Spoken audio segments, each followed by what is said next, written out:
Alrighty, I am here with my friend Chase, as always. Um, all right, so last week, Gavin Newsom released his first podcast with none other than Charlie Kirk. Um, what are our feelings on that? What do you think about the conversation? What do you think about talking to people that are that far right rather than kind of going for more the moderate type? I mean, I think one, I definitely think Democrats need to get into different spaces. I'm somebody who actually watches a lot of Fox News now, which is weird. I feel like I feel like half of the country almost tunes into Fox News or some version of the Fox News like story or Fox News like angle. So it's important to kind of hear that. But there's also Democrat hosts and people that come on to the channels. And I also think kind of seeing that conversation and seeing that maybe we don't all have to be at each other's throats, and that you can work in some more conservative environments and kind of speak your piece, and not like necessarily have that environment just being heard of what Republicans or right-leaning figures think. Um, but I do think, one has to question sometimes the effectiveness and what you're actually getting out of it. I mean, we see not even a full week later, Charlie Kirk was basically saying that the governor's awful, he's terrible, he screwed up the entire state.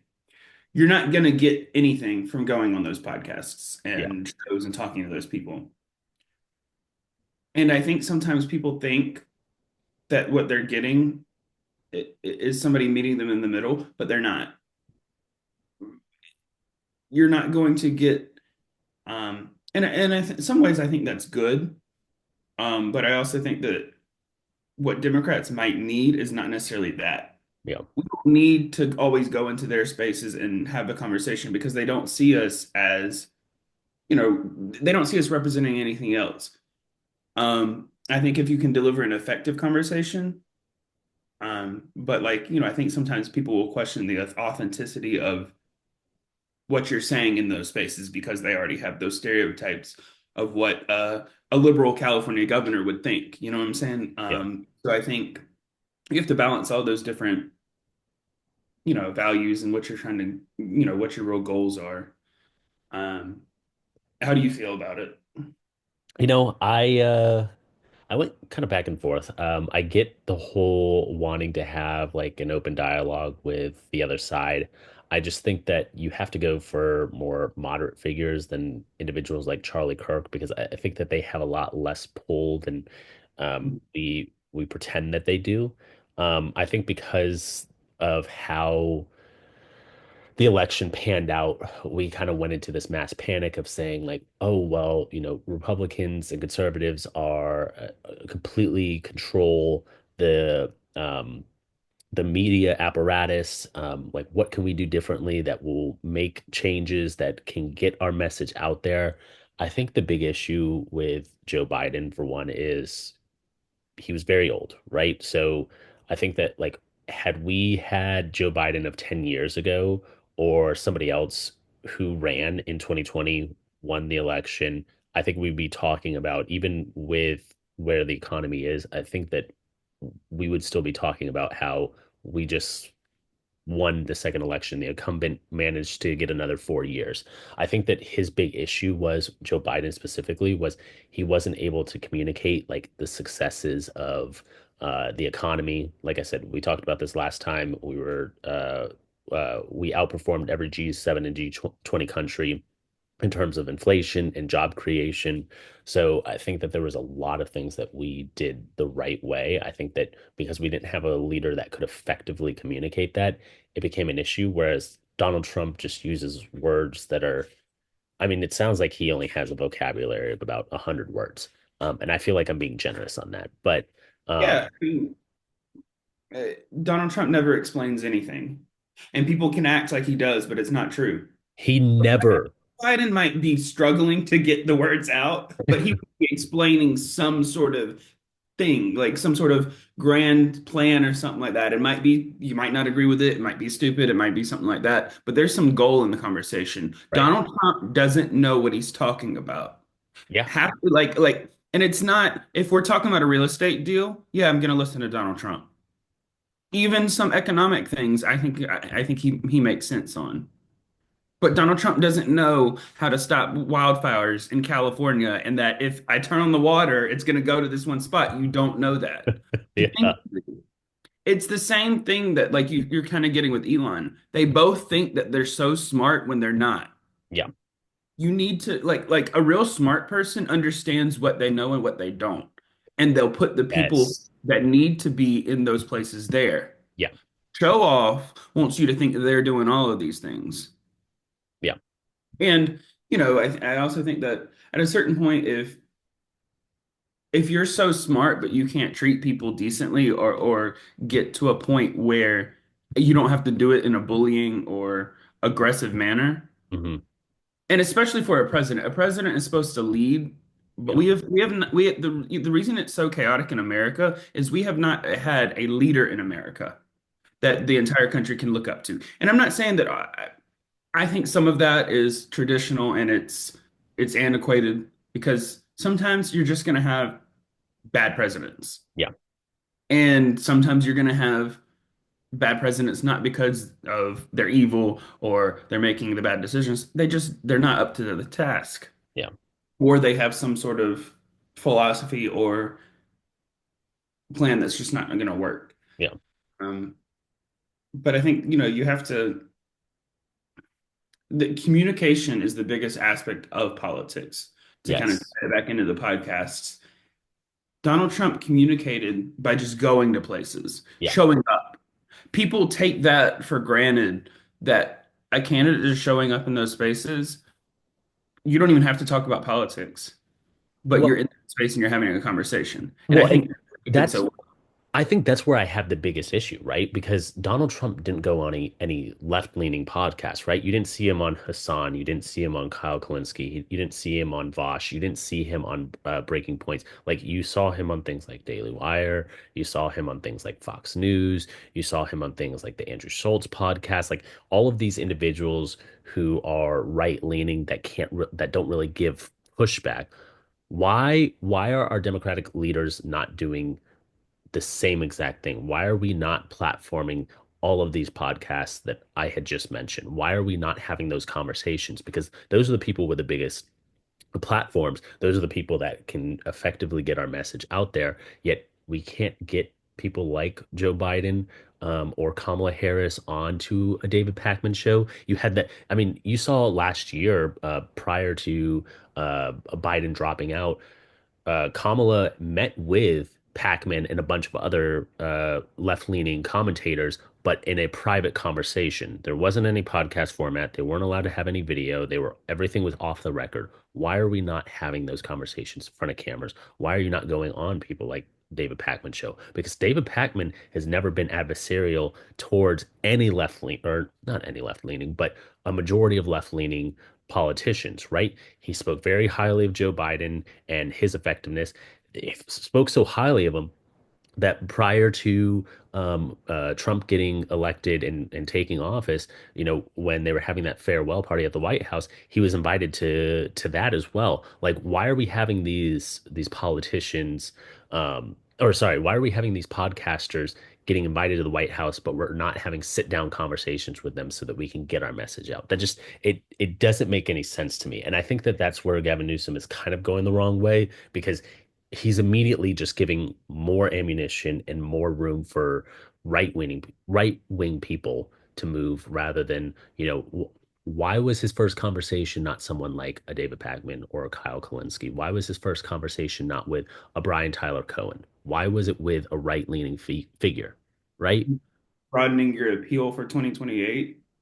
It's too early. It's too early for that. People lose interest quickly. Do a podcast, you stay in the news, you stay relevant. I mean, you have to, yeah, I mean, the California governor election is coming up. He's term limited. He's not going to be in there anymore. Yeah. So have a little bit more free time. But I also think that like the whole concept that it's too early is just not, I mean, no. Donald Trump ran for the entire 4 years that Joe Biden was president. The entire 4 years. You But can we act didn't like hear he didn't. anything about him the first 2 years. We were still dealing with COVID. We were trying to adjust to a new president. And that's the thing. We might have not heard it, and the mainstream media might have not covered it as much until like the latter portion. But he was constantly saying things He was saying and the election was constantly, rigged. He never, I don't remember him specifically saying, like, oh, because I don't think he made an official announcement that he was rerunning until, like, what, 2 years after the election? Because he was, yeah. But you were a fool to not think he was. You know what I'm yeah, saying? Like I I agree. think I think there's a thing that what politicians say, and then there's what everybody knows. Right. Like everybody knows these things, and everybody can hear. Like I could see a presidential campaign a mile away from some people. They Yeah. get into the governor's office, and all of a sudden, I'm like, I can just see it. You hear the rhetoric, you hear the kind of the appeal that they're trying to do, their specific flavor, you Hmm. might add. And I think one, the issue with Democrats is that we need to solidify our base more than they. We think that we have to capitulate and we have to get some Republican voters on. We need to turn out voters who don't show up. Yep. Those Democratic voters who don't turn in, and even those, independent and even Republicans at this point, because there's going to be a moment very soon where there's going to be so much anger that we can pick up on and direct it back at the system. Because as much as I hate what is happening, it's the perfect encapsulation of the elites and what they will do to you. And like people can act like Donald Trump's for the working man and all this type of stuff. No, look who he surrounds himself with. Yeah. And then they sit there and they act like they're down home, just normal Americans. You're not. Yeah. You're not. Because a normal American doesn't react to a recession and just kind of like, whatever, it's cool. They actually have to struggle and deal with things. While Elon Musk and Donald Trump and all the other billionaires there, they don't have to deal with those things. Yeah. It just boils my blood where they're like, oh, it's going to be a temporary issue. It's going to be some pain felt. You won't feel that, but the American people will. Did you see Donald Trump literally said that? He said he's like he said I don't care if there's a recession, or he's like I'm not really looking into he just said it this past weekend. I'm not looking at the stock market. Yeah. Yeah, I mean no, he specifically said like I don't care if there was a recession. Yeah. Because that's the goal. They're not saying as a presidential candidate or a presidential advisor, you can't come out, we're trying to start a recession. You That's can't. that's But that's what they're doing. They argue it in different ways. Well, there's going to be a temporary hurt to the economy, or it's Joe Biden's economy. That's what's finally being shown. that's yeah, Okay, the whole no, Joe this is Biden economy. partially in direct response to your tariffs, but also the uncertainty because we're doing tariffs this month. Oh no, next month. And look, that's good to keep pausing it because it's going to be a massive shock. Yeah. But also at a certain point, if that's what you're going through and that's your philosophy, you got to quit toying around with it because the market has to adapt. The market Exactly. doesn't know how to adapt, and for them, that's good. Who cares? Right. But I guess the logic is that they're gonna do so many things, and we're gonna have so much money. And I mean, we're almost borderline running like kind of what got us into the Great Depression. I know. I don't know if you've seen that meme where it goes, it's like, we're implementing tariffs. This is gonna, then MAGA goes, it's like, this is gonna create so many jobs. And then he's like, we're pulling tariff backs. And then MAGA's like, the art of the deal. And then it's like rewinding that every single time. And it does it like four different times. Like that's exactly what's happening. Like they keep coming up with these excuses, and it's very frustrating to see because I think from my end and from my point of view, I I'm like watching what he's doing with the economy, and like there doesn't seem to be any real rhyme or reason on why he keeps pushing things back. I mean, even when it came to the whole Canada thing, right? Like he was just like, he's like, I don't know if there's anything that they can give us other than becoming like the 51st state. And I just like in my mind, I'm just like, so I mean, what are we talking about? Because also when it comes to the fentanyl, we have more fentanyl coming from the United States into Canada than we have Canada coming into the United States. And I don't know if you saw this, but apparently China just introduced I forget how much what percentage of tariffs. It's like 10, 15, or 20% tariffs on like certain goods, and it's going to affect farmers with $22 billion worth of it's going to affect $22 billion worth of goods for farmers because one of the things that's included is poultry. Um, and so like I just I see that I'm like, are farmers okay with knowing that they're going to be hit with this? Like, what is their thought? Like, are they still like after 4 years, after these 4 years go by, you know, when we have another presidential election, are they going to look back at this and say, man, like this was a mistake? Or are they going to, okay, I see one of three things them doing. Either they still vote Republican, they choose not to vote, or they vote Democrat. I don't think the vote Democrat is a possibility. So I think that the only real two options are choose not to vote or still vote Republican. I think my Yeah, I mean, probably still vote Republican because don't underestimate a willingness of the voter to shoot themselves in the foot. And I don't mean to be rude, that's like true. it's just true because voters are sometimes very illogical. Yeah. And it's not, The reactionary. yeah, well, I think most people are in some degree. And I also think that, everybody votes on a different basis. And some people don't even believe that their vote's going to do anything. It's just something you do. Yeah. Right. And then other people kind of believe in their vote. Other people, they show up occasionally every 4 years if they like a candidate Yeah. or feel like maybe he's going to do something. Right. Uh, so I think,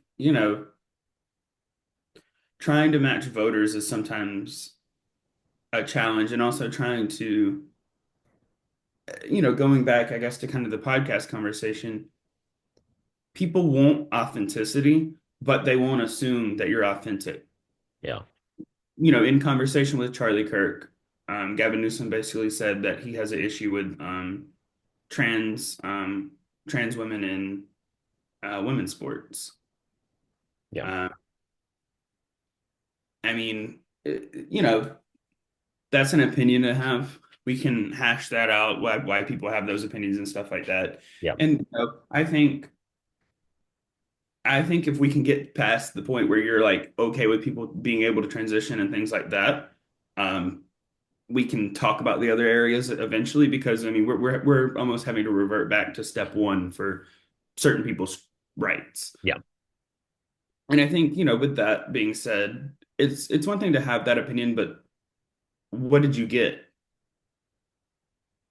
You irritated people within the base, and they're not going to believe you on the right. They Yeah. don't believe you, Gavin. Like they're not convinced of it. They're just like, oh, he's just saying these things to, you know, make me feel a little bit more confident or whatever. I saw them calling him a greasy car salesman still. Yeah. I mean, also think that the assumption that people don't like, there's a lot of Democrats who I've talked to or Democratic leaning people who actually do kind of have that opinion. And, my personal opinion is like, I'm not too worried about that. I'm not somebody who cares about sports or worries about sports in that way. So I think, there's also a point where you don't have to say anything. Yeah. Like you don't have to develop an opinion, and it's like not everybody's itching for what is Gavin's Newsom opinion on this.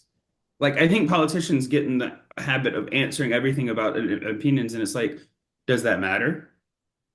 Like, what real value are you bringing to the conversation? And if you're not bringing one, why have it? Well, not only that, I mean, Trump signed an executive order banning trans people from participating in college sports, and the NCAA is already pushing back against it, right? Like they've come out against that law. Like these these companies and these organizations should be able to have the freedom and ability to choose what they want to do. Like if they were to ban trans people, obviously that'd be a very difficult conversation to have and like figuring out like, if there's like any remedy.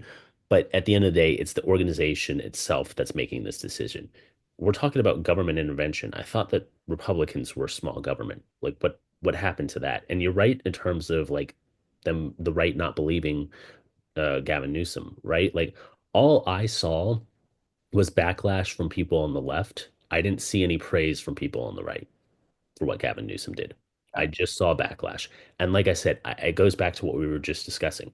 Why is he not doing this with left leaning podcasts? Why is he not giving more attention to these left leaning podcasts? Because that's what Donald Trump did. He went on Aiden Ross. He went on Theo Vaughn. He had those conversations with people that were in the right wing red pill space, right? Why not give those that same, why not carry that same precedent for left leaning figures? Why not talk to a Harry Sisson? Why not talk to a Brian Tyler Cohen? Why not have them on the podcast and then and platform them rather than Charlie Kirk, who says that he doesn't trust a black pilot? I mean, what are we talking about here? And I'm glad that it also another thing, another issue that I had with that podcast, it just seemed like a total glaze session from Gavin Newsom. He seemed like he was trying to avoid any conflict or any pushback, which was kind of odd to me because Gavin Newsom has never been fearful of conversation or pushback. He's gone on Sean Hannity. He literally had a debate with Sean Hannity and Ron DeSantis. There was no fear. He's gone on Fox News plenty of times. I get that he's trying to branch out and he's trying to look more moderate so that, he can get that 2028 bid. But oh my gosh, like why start with Charlie Kirk? Why not go with a more, or if you do start with Charlie Kirk, why not push back? There was just so many things that I was like, why is he singing Charlie Kirk's praises rather than pushing back on a lot of this stuff? And Charlie Kirk couldn't answer some of those questions. So I remember specifically, he was like, for one of the comments, I forget exactly what the conversation was about, but he's like, but you were about to sing Charlie Kirk goes, well, you were about to sing my praise when he started to realize that he was losing. Like, why? And then Gavin Newsom, instead of pushing back, decided to divert off to what Charlie Kirk was talking about, singing his praises rather than pushing back. I think that I wouldn't have had such a big issue with him platforming Charlie Kirk if I saw real pushback from Gavin Newsom, Yeah. like And real pushback. yeah, and I think that's another thing, like, it could just be one thing that he's trying to do format wise is trying to be like more of a conversational and not confrontational, which I think there's advantages to it. But, you know, you have to engage with people who say things that you might find, extremely offensive or extremely, I don't know, just bigoted at a certain point. Yeah. Um, but I mean, does it affect people? I mean, there's still a lot of people that go on to these Theo Vons and all these other shows too, who I'm like, Jesus, why are you platforming this person? Yep. Like Theo Von had to Candace Owens on the other day. Yep. And then they kind of have these conversations and it's like borderline like the Jews. And it's like, I don't know. I just personally wouldn't bring on a bunch of people and it's like, okay, let's have a conversation about the Jews on our podcast. Yeah. Like, no, I don't. We're slowly beginning to kind of allow certain conversations back in. And it's like, I don't agree with Yes. cancel culture, but I also don't agree with like, let's bring back all the swear words. Like, let's forget what our ancestors did. Like Elon, we shouldn't be held responsible. No, no, no. I feel like for the Holocaust and things like that, we could do at least 20, 30 more generations of one name. I'm sorry. Like, I say this as a white Southerner, like, no, Yeah. I've seen it. You can feel guilty for a little while longer. You'll be fine. Yeah, I that's actually really funny that you brought that up because like I've seen a lot of right-leaning podcasts start talking about like start questioning how many people died in the Holocaust and like how bad it was. I've seen like Dan Bilzerian talk about how there wasn't millions of people that died. There was probably only like thousands. And like I watched that because he was having a conversation with Pierce Morgan about it, and I was like, does he really like? And then you look at someone like Myron, I'm blanking on his name from like the Fresh and Fit podcast, and he was talking about like the Holocaust didn't really happen. That's one of the top names in the red pill community, and they're Holocaust deniers. I mean, I just I I, mean, and not only that, you still see Ben Shapiro kind of like pushing for them to be platformed and continue to grow. And I'm like how self-hating can you really be? Like you act like you are this Jew that's very supported, just supportive of your community, and then you go and do and say things like that. And I just I, yeah. I find it very difficult to understand and believe that well, actually, I don't believe that he believes 90% of the things that says nowadays. Because if you look at some of the things that he's come out and said, he says he doesn't believe that the election was stolen in 2020. He thinks that Donald Trump was wrong about that, but he believes that Donald Trump actually believes that he won. I don't for a second believe that Donald Trump believes that he won. He also said that he was very pro-vaccine. Ben Shapiro said he's very pro-vaccine, but he would push back against any less legislation that require people to get like certain shots. And I'm like, because his wife is a doctor, and he said like he's seen the effectiveness of vaccines. Like he he has all of these like very and not only that, the whole Andrew Tate situation. I know you've seen the whole back and forth with Andrew Tate. He came as close as humanly possible to saying toxic masculinity without saying toxic masculinity specifically. He described toxic masculinity without actually saying the word. And I forget how he phrased it, but he definitely you could tell that he was talking about toxic masculinity. And so he even said masculinity in general. So like you could see that Ben Shapiro has these beliefs that are like more left leaning, but I think because he owns the Daily Wire, has such a huge stake in the Daily Wire, that he can't really do a Dave Rubin and start to grift to the left because he owns he owns one of the biggest right-wing podcasts. Yeah. I mean, I think, sometimes access and money and, notoriety or whatever the different argument are for or is for why you would, honestly worry about other people's opinions. Mhm. The fact that I mean, is something that I think influences a lot of people, Yep. left, right, center. People can be lulled into, being very concerned about monetary gains over like my values. Yeah, But yeah. that's very true. All right. Well, eh, it's about that time. I appreciate you coming and having this conversation. Um, I'm sure, I mean, it seems like every week we decided not to do this podcast for like a week or two when I was really sick, and a crap ton of things happened. With Donald Trump in office and holding the majority in both the House and the Senate, we're gonna have something to talk about again next week.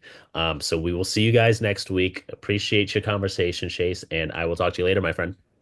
Yeah.